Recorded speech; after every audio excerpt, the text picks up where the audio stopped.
자, 오늘 설교 제목을 우리 한번 보겠습니다. 같이 읽어봅니다. 한 다스리는 자.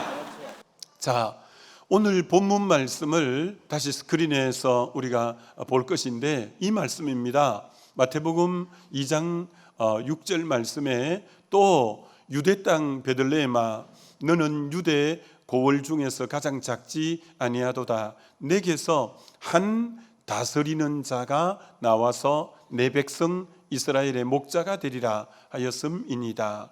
그래서 저 말씀 그대로 한 다스리는 자라는 설교 제목인데, 예수님이 이 땅에 왜 오셨다고 하냐면은 한 다스리는 자로 이 땅에 오셨다라고 말씀하고 있다는 거죠. 한 다스리는 자, 주님이 우리를 다스리시기 위해서 오셨다 이렇게 말씀합니다.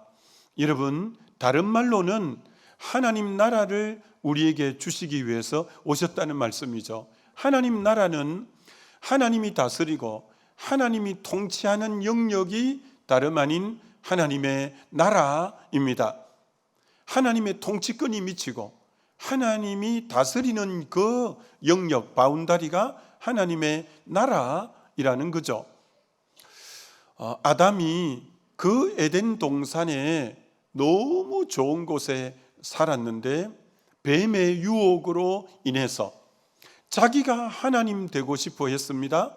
자기가 주인 되고 싶어서 선악과를 따먹고 하나님처럼 되어서 자기 스스로 살려고 했습니다.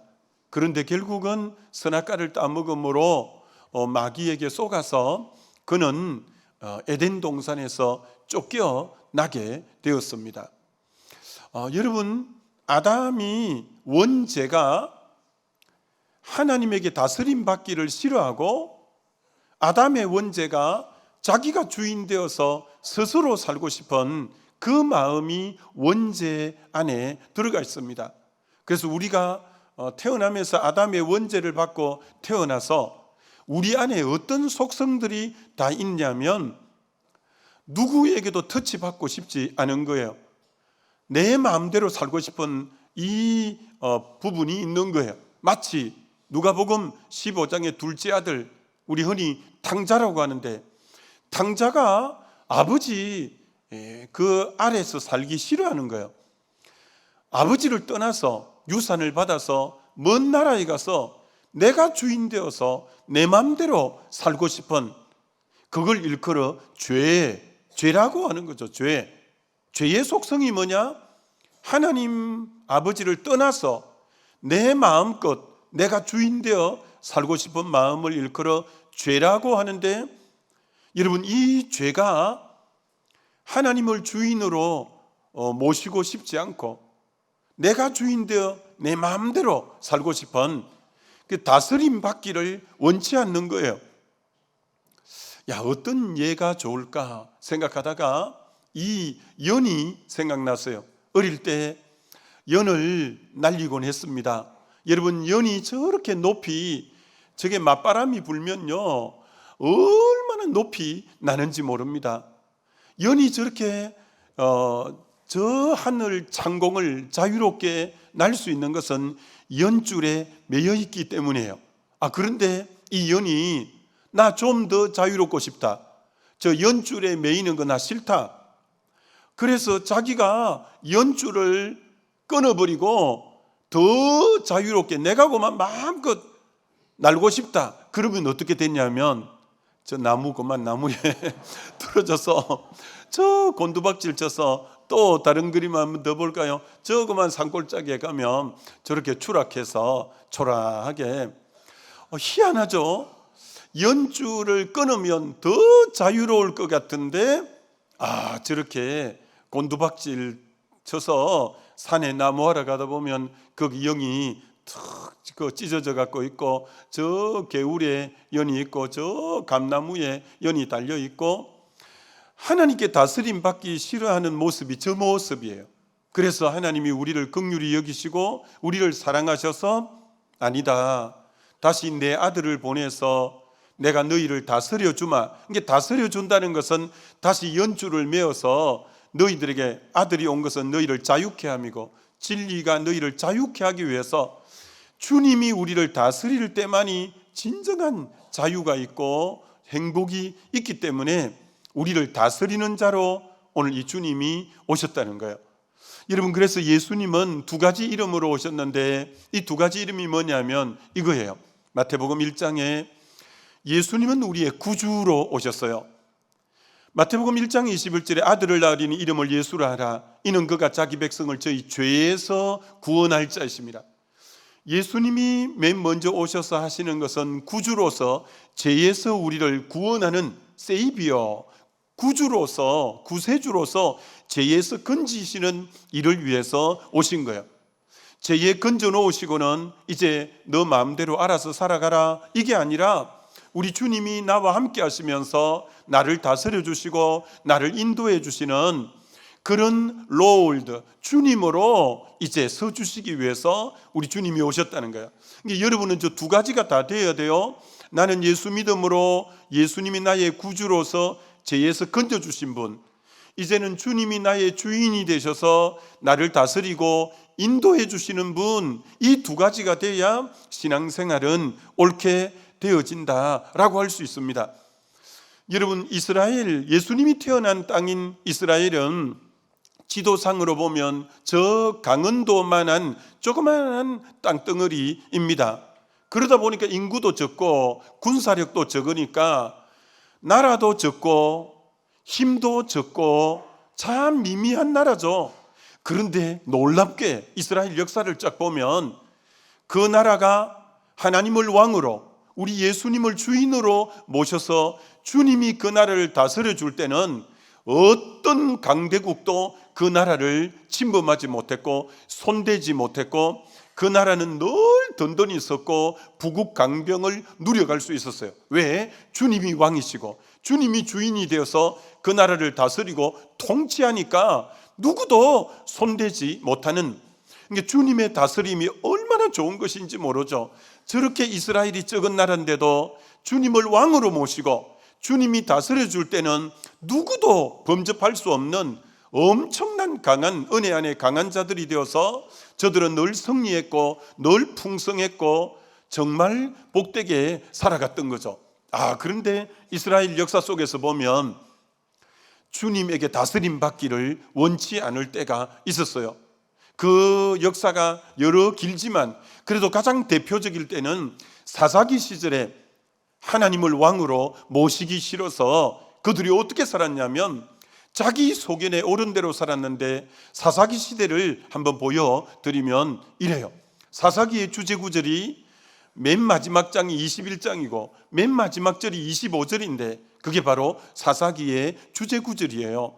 그때 이스라엘에 왕이 없으므로, 왕이 하나님이 있는데 하나님을 왕으로 모시지 않았으므로 각기 자기의 소견에 옳은 대로 행하였더라.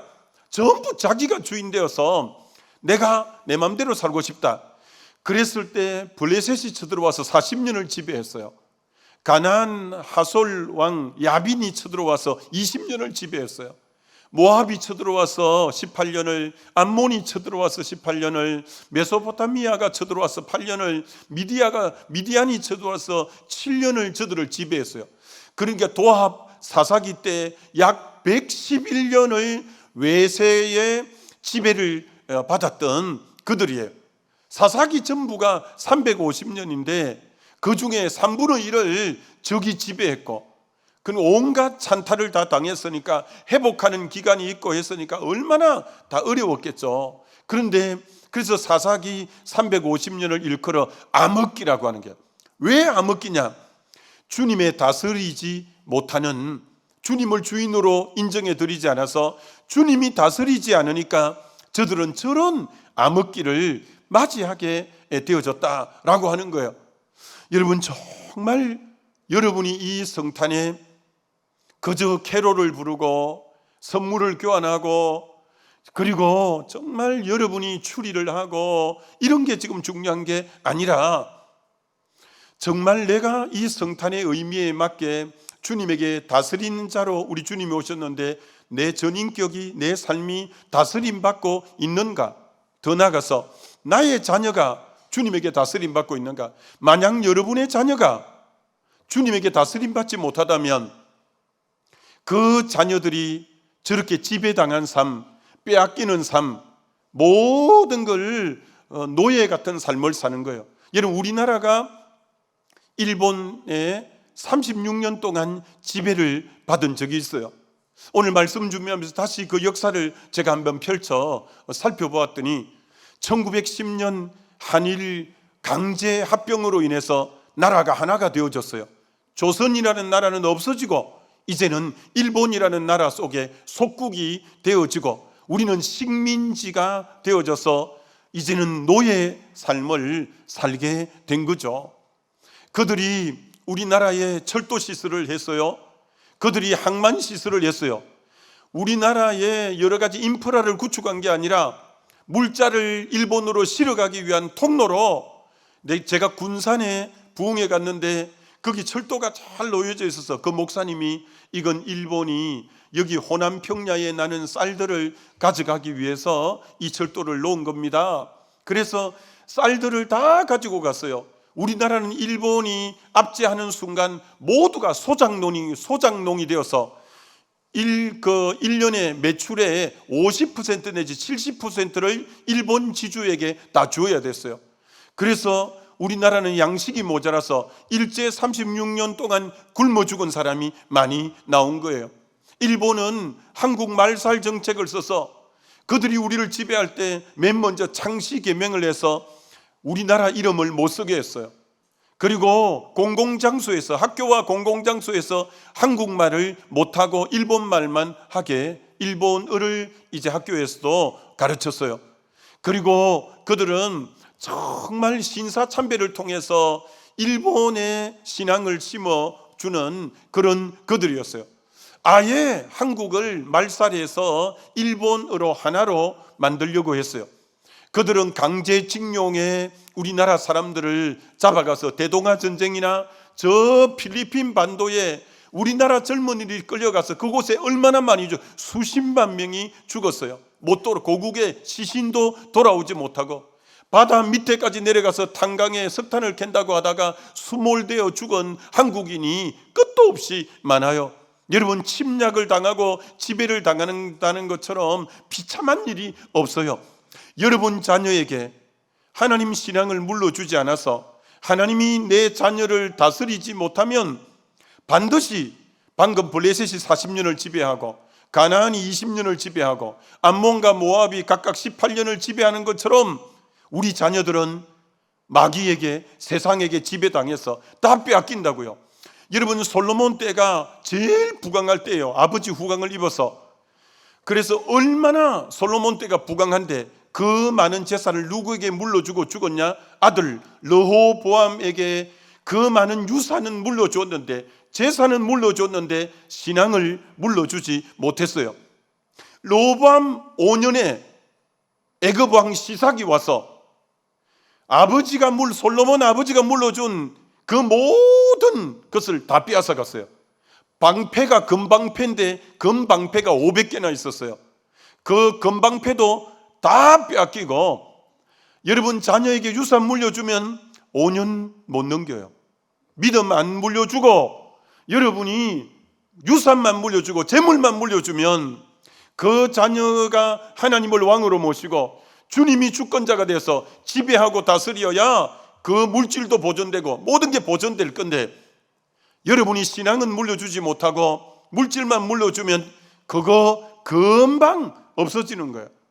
오늘 주님이 왜 오셨냐? 내가 다스리는 자로 왔다는 거예요. 다스리는 자로. 그렇기 때문에 이 다스림 받을 때가 이 얼마나 부강하고 이 복된 나라가 되었는가라는 것이에요. 여러분 중에 교회를 나오신 지 10년이 되었어요. 교회 나오신 지 30년이 되었어요. 50년이 되었어요. 근데 희한하게 그 중에 변화 안 되는 사람이 있어요. 여러분이 자기 보고 하는 얘기 아닌지 보셔요. 변화 안 되는 사람이 있어요. 변화 안 됐다는 말은 무슨 말이냐면 그분의 주인이 안 바뀌었다는 말이에요. 그분이 교회는 나와서 직분도 받았어요. 나름대로 여기저기 봉사는 해요. 근데 자기가 계속 주인이에요. 자기가 자기의 모든 일을 계획하고 나가요. 전혀 주님을 주인으로 인정하지 않아요. 그러면 변화 안 돼요. 여러분, 요한복음 2장에 가나 혼인잔치에 예수님을 모셨긴 했지만 주인으로 모시지 않고 손님으로 모셨어요. 주님이 계시지만 포도주는 떨어져 나갔어요. 집에 부족하고 결핍한 게 많았어요. 그래서 마리아가 예수님을 주인으로 인정해드리고 하인들에게 무슨 말씀을 하시는지 그대로 하라. 이게 주인이 시키는 대로 그대로 하라. 이제 예수님이 드디어 그 집의 주인이 되었어요. 예수님을 주인으로 모시니까 결핍된 포도주가 물이 포도주가 되면서 채워지고 변화가 일어나고 새롭게 되고, 똑같이 예수를 모셔서 교회 나와도 예수를 주인으로 모시는 분과, 그래서 다스림 받는 분과 예수님을 손님으로 모신 분은 계속 예수 믿어도 결핍만 생기고 부족함만 생기고 문제만 야기되고, 여러분은 과연 예수님을 주인으로 모시고 주님에게 다스림 받음으로 주님이 내 삶을 변화시키고 내 삶을 풍족하게 하고 내 삶을 새롭게 하는가? 아니면 예수 믿은 지가 그렇게 오래됐는데 난 예수를 손님으로 모셔서 아무리 예수 믿어도 내에게는 어떤 감정도 일어나지 않고 결핍만 있고 문제만 생기는 그런 인생은 아닌지. 예수 믿는다는 것은 뭐냐? 교회 나오는 것이 예수 믿는 게 아니라, 직분을 갖는 게 예수 믿는 게 아니라, 예수님을 인생의 주인으로 모시고 자기를 부인해서 자기는 그 중심의 자리에서 내려앉고 예수님의 주인의 자리에 모셔서 그 주님에게 온전히 다스림 받는 인격이 될 때 진짜 저분 예수 믿는다 이렇게 말하는 거예요. 자기를 부인하고 예수를 주인으로 받아들인 그만, 주님에게 다스림 받는 그만 진짜 예수 믿는다 이렇게 말한다는 거 여러분이 놓치면 안 됩니다. 여러분, 하나님께서 모세를 통해서 애굽에 종살이하던 자기 백성을 유월절 피를 통해서 이끌어냈습니다.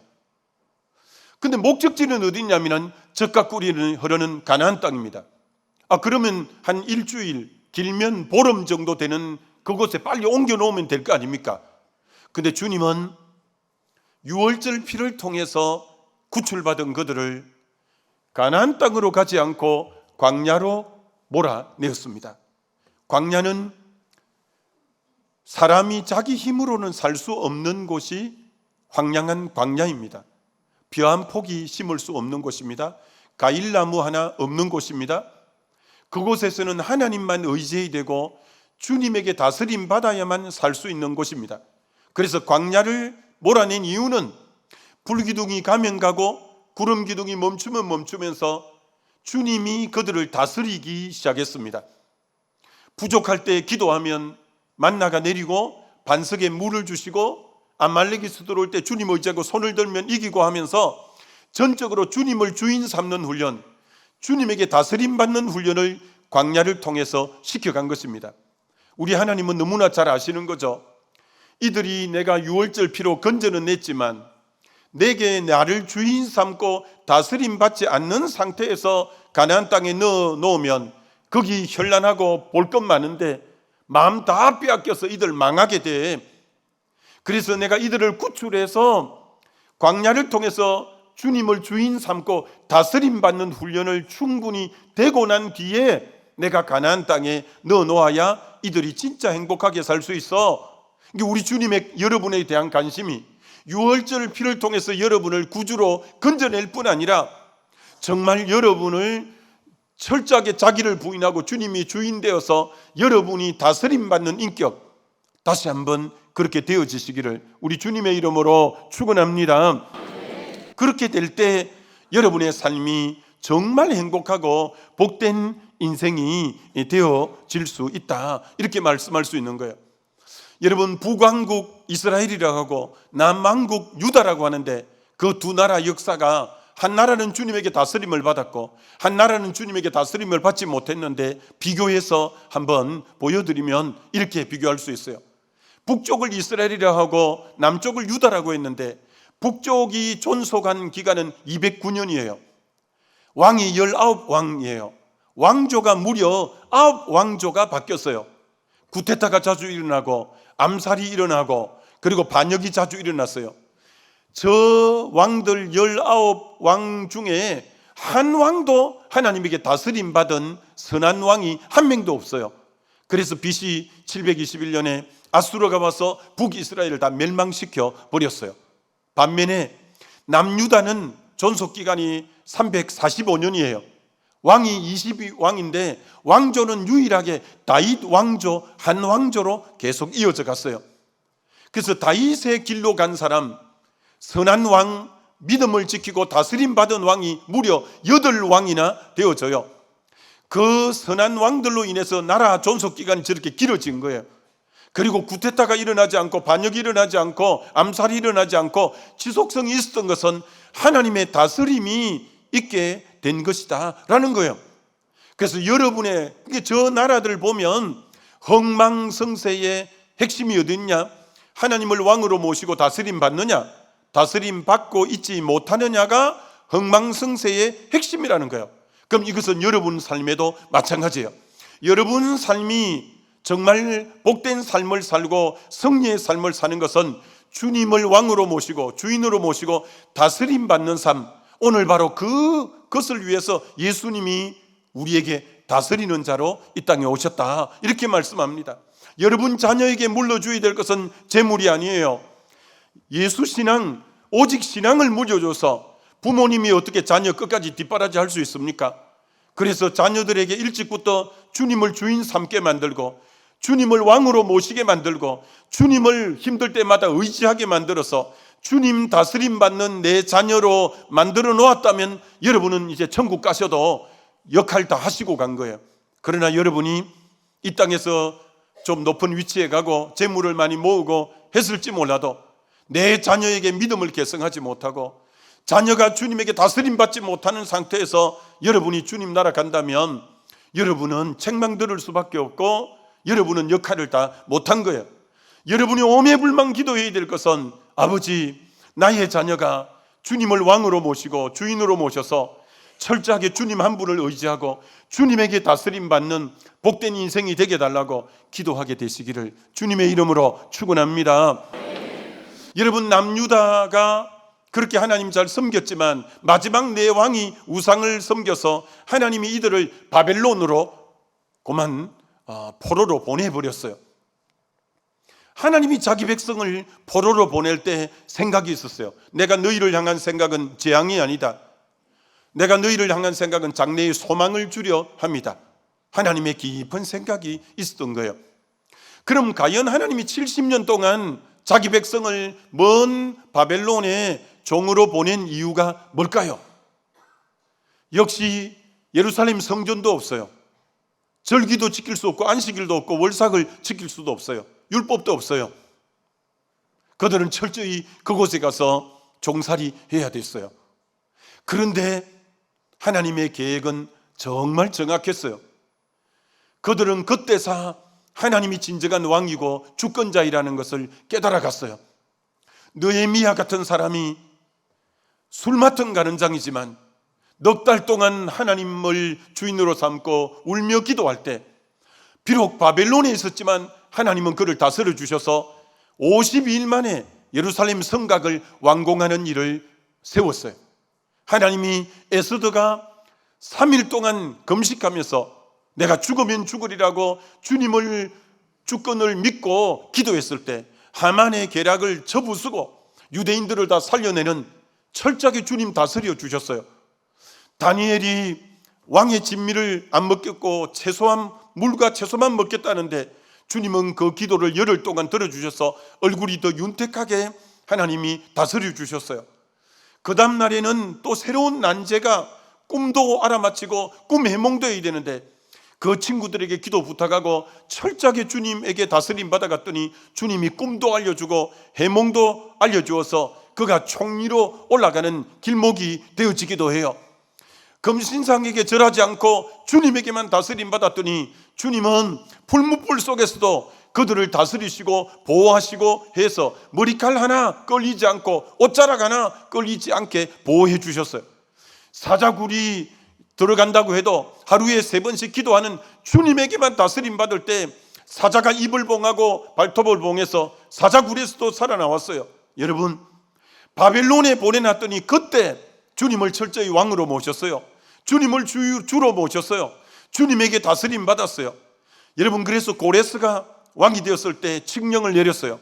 너희들 중에 고국으로 돌아가고 싶은 사람 돌아가라 했더니, 여러분, 이 페르시아 문명은 세계 제1의 문명이에요. 근데 그 번성된 나라를 뒤로 하고 항무한 땅 예루살렘을 향해서 그들이 일어서서 예루살렘을 향해서 돌아왔어요. 왜? 이제는 하나님만 예배하고 싶다. 이제는 하나님에게만 다스림 받고 싶다. 이제는 하나님의 다스림 받는 나라로 살고 싶다. 그것이 얼마나 소중한 것인지를 그들이 알았기 때문에 그런 거죠. 이 성탄 그저 캐롤송이나 부르고 출이나 하고 선물 교환이나 하고 이런 날 아니에요. 우리 주님이 오신 이유는, 너는 지금 주님에게 다스림 받고 있냐? 내가 한 다스리는 자로 너희에게 왔다.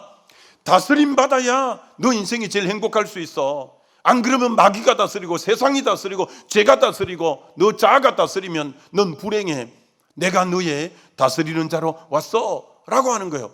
자, 그럼 다스림을 받으려면 하나의 전제 조건이 있어야 돼요. 누가 다스림을 받느냐? 맨 첫 번째 성탄을 맞이한 분이 마리아와 요셉이에요. 예수님의 육신의 어머니 아버지예요. 여러분, 마리아가 예수님을 받아들인다는 것은 정말 어려운 것이에요. 왜? 처녀가 아기를 낳으면 그 간음을 행할 때는 돌에 맞아 죽는 거예요. 자기가 예수님을 받아들일 때는 돌에 맞아 죽을 수가 있어요. 예수님을 받아들일 때는 사회에서 완전히 배척당하고 따돌림 당할 수 있어요. 그리고 사랑하는 사람과 이제 관계가 끊어지고 파혼당할 수 있어요.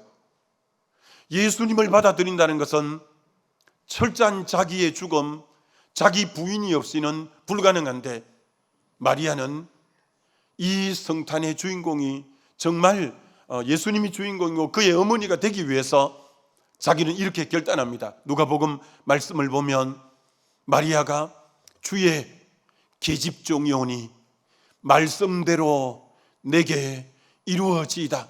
여러분, 저 말씀은 가벼운 말씀 절대 아니죠. 내가 저 말씀을 받아들임으로 나는 돌에 맞아 죽을 수 있고 이스라엘에 완전히 배척당할 수 있고 사랑하는 사람과 이제 결별할 수 있는, 그러나 철저하게 자기를 내려놓음 속에 주님은 그를 다스리고 그를 통치하고 그에게 하나님 복 주신 것처럼, 여러분, 다스림 받는 거 아무나 할 수 있는 거 아니에요. 자기를 깨뜨리지 않고 자기를 부인하지 않고 자기를 처수복종시키지 않고 자기 부인이 없이는 주님의 다스림은 없어요. 여러분, 예수님의 육신의 아버지인 요셉도 대단한 분이에요.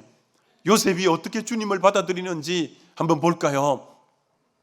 그의 남편 요셉은 의로운 사람이라. 사람이 참 의롭다는 거예요. 의로운 게 저 글 속에 나오죠. 그를 드러내지 아니하고 가만히 끊고 자여 자기 사랑하는 여인이 배가 불러온 거예요. 남자로서 얼마나 견디기 힘든 일이겠어요. 자기가 알고 있는 상식으로는 여자가 배가 부르면 다른 사람과 못된 짓을 한 거죠. 그런데 인격이 못됐다면 여자의 머리를 질질 끌고 사람들에게 와서, 여러분 이 여자를 보시오, 이렇게 불륜을 행한 여자요, 여러분 율법에 말한 대로 돌을 쳐야 안 되겠어. 아마 의로운 사람이 아니었다면 요셉이 그런 행동했을 거예요. 근데 요셉이 의로운 사람이기 때문에 자기 사랑하는 사람에게 상처 주기 싫어서 가만히 드러내지 않고 끊고자 했대요. 그렇게 생각을 딱 할 때 주의 사자가 꿈에 현몽하여 나타나신 거예요. 다윗의 자손 요셉아, 내 아내 마리아 데려오기를 무서워하지 말라. 그에게 잉태된 자는 성령으로 된 것이라. 너 사랑하는 마리아가 불륜을 저질러서 그런 거 아니다. 성령으로 잉태된 거다. 자, 아무리 그 말을 해도 여러분 기쁘겠습니까? 그래도 자기가 자기의 사랑하는 여인이, 자기는 손도 못 대보고 그런 여인인데 배가 불러오는데 할렐루야 이렇게 하겠어요? 그런데 요셉이 대단한 것은, 요셉이 잠에서 깨어 일어나 주의 사자의 분부대로 행하여 그의 아내를 데려왔으니, 원래 가만히 끊고자 버리려고 했는데, 여러분 요셉이 얼마나 자기 내려놓음이 있었던 거죠. 자기 깨뜨림이 있었던 거죠. 자기 부인이 있었던 거죠. 여러분, 주님이 다스리는 인격은 철저하게 자기를 깨뜨리고 자기를 부인하고 그런 사람에게만 주님이 그의 주인 되어서 그를 다스리고 통치해 주는 하나님 나라를 누리게 한다고요. 여러분, 하나님이 모세를 통해 자기 백성을 이끌어내고 여호수아를 통해서 가나안 7족속을 정복하기 전에 모세와 여호수아에게 똑같이 명령하는 공통점이 있는데, 모세야 너 발에 신을 벗어라, 여호수아야 네가 발바닥으로 밟는 땅마다 내가 너에게 줄 테니까 너 신 벗어라. 하나님이 이 두 사람에게 요구한 것은 신을 벗으라는 거예요. 여러분, 신을 벗는다는 것은 그 당시 노예, 종은 신을 신지 않았어요. 너 지금부터 신 벗으라는 말은 종의 위치로 내려가라. 내가 너 주인 되어줄게. 내가 너를 다스리는 자가 되어줄게. 너 출애굽 시키는 거 내가 해줄 테니까 너 나 따라와. 아니야 다를까 신을 벗고 자기는 종된 자세로 주님의 주권을 인정하고 왕으로 모시고 애굽에 갔더니 하나님이 10가지 융단 폭격을 내리고 유월절 양을 통해서 그들을 다 구출해 주었어요. 홍해가 있을 때 모세의 힘으로 홍해를 가르지 않았어요. 하나님이 밤새 동풍을 불어 마른 땅이 되게 해서 건너가게 했어요. 여러분, 그처럼 내 신을 벗는다는 것은 자기를 부인한다는 거예요. 자기를 내려놓는다는 거예요. 내가 종의 위치에 서겠다는 거예요. 그럴 때 주님이 다스려 주었어요. 가나안 7족속을 점령하는 여호수아에게도 신을 벗으라는 것은 주님의 주권을 인정해 드리고 저는 오직 다스림만 받겠습니다. 그래서 가나안 7족속 여호수아가 전쟁을 잘해서 이긴 게 아니라 첫 성 여리고성을 하루에 한 바퀴씩 6일 동안 돌아라, 7일 동안 7바퀴 돌아라. 하나님이 역사해 주심으로 가나안을 다 7족속을 쳐부순 것처럼 오늘 하나님은 우리를 다스리고 통치하고 승리하고 이기게 하기 위해서 먼저 여러분의 신을 벗으라는 거예요. 먼저 자기를 내려놓으라. 종의 위치로 가라. 주님을 주인으로 인정하라. 그래야 너 다스려 줌으로 너는 승리할 수 있고 이길 수 있고 여러분 복될 수 있는 줄 믿습니다. 그래서 이 성탄에 주님의 다스림을 받기 위해서 여러분이 철저하게 자기를 깨뜨리고 자기를 내려놓는 이 부분이 얼마나 중요한가라는 거예요. 여러분, 구약의 엘리야라는 인물은 그 우상이 창궐하던 아합 왕 시대의 선지자로 참 하나님의 다스림을 잘 받았죠. 엘리야야 그리 시내가로 가라. 엘리야야 사라밧 가부덱으로 가라. 엘리야야 갈멜산으로 가라. 철저하게 주님에게 다스림 받았죠. 그럴 때마다 승리했고 풍성했습니다. 그런데 엘리야가 한번 넘어졌어요. 엘리야가 한번 시험에 크게 들었어요. 왜 그럴까요? 여러분, 그 이유를 열왕기상 19장을 통해서 딱 보면 주어가 하나님이 한 번도 안 나오고 그렇게 하나님이 자기의 주어였는데 자기라는 말이 무려 4-5번 나오잖아요. 그가 이 형편을 보고 일어나 자기의 생명을 위해 도망하여 유다에 속한 브엘세바에 이르러 자기의 사환을 그곳에 머무르게 하고 자기 자신은 강야로 들어가 하룻길쯤 가서 한 로뎀나무 아래 앉아서 자기가 죽기를 원하며, 어느새 엘리야가 주님을 왕으로 주인으로 안 모시고 자기가 주인 되어서 자기가 인생의 주어가 되어서 자기 생각대로 사는 거예요. 저거는 개역 개정이고 개역 한글에 보면 딱 저렇게 써놨어요. 엘리야가 스스로 강야로 들어가 하룻길쯤 행하고 한 로뎀나무 아래에 앉아서 죽기를 구하여, 이게 스스로 했다는 거예요. 하나님의 다스림 안 받고 자기가 주인 돼서 내 생각대로 스스로. 그러니까 넘어졌고, 그러니까 그가 정말 시험에 든 거예요. 여러분, 우리 인생은 내가 주인 되면, 내 스스로 행하면 반드시 안 되게 돼 있어요.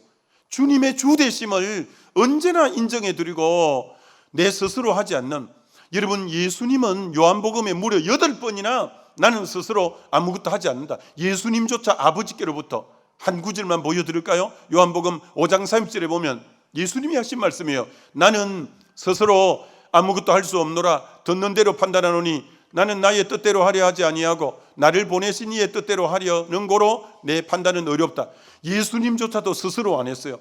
근데 여러분이 제일 안 좋은 것은, 여러분이 주인 되어 스스로 행하는 것은 그건 여러분 주님에게 다스림 받지 못하는 삶으로 나아가는 것이다, 이렇게 말할 수 있는 거죠. 여러분, 왜 다윗을 보니 내 마음이 합한 자라, 내가 저를 통해서 내 뜻을 이루리라, 왜 다윗이 그렇게 주님 마음이 합했을까요? 그 이유는 요거 한 가지예요. 다윗이 주특기가 뭐냐면 다윗이 여호와께 묻자와 가로되, 저게 다윗이 18번처럼 나오고 주특기예요. 한 번도 자기 스스로 한 것이 없이 주님께 물어요. 다윗이 여호와께 묻자와 가로되, 내가 이 군대를 쫓아가면 미치겠나이까? 여호와께서 대답하시되, 쫓아가라. 내가 반드시 미치고 정령 도로 찾으리라. 또 사무엘상 23장 2절에도 이에 다윗이 여호와께 묻자와 가로되, 내가 가서 이 블레셋 사람을 치리이까? 여호와께서 대답하여 이르시되, 가서 블레셋 사람을 치고 그 일날을 구원하라. 언제나 다윗은 자기 스스로 하지 않았어요. 주님에게 묻고 주님이 인도하시는 대로. 그렇기 때문에 다스림을 철저히 받았기 때문에 다윗의 이름이 신구약에 무려 700번이 나오고 가장 모델적 사람으로 쓰임받는 이유가 저기 있어요. 결론, 이 성탄절은 그저 들뜨고 그저 기뻐하는 날이 아니라 한 다스리는 자로 예수님이 오셨어요.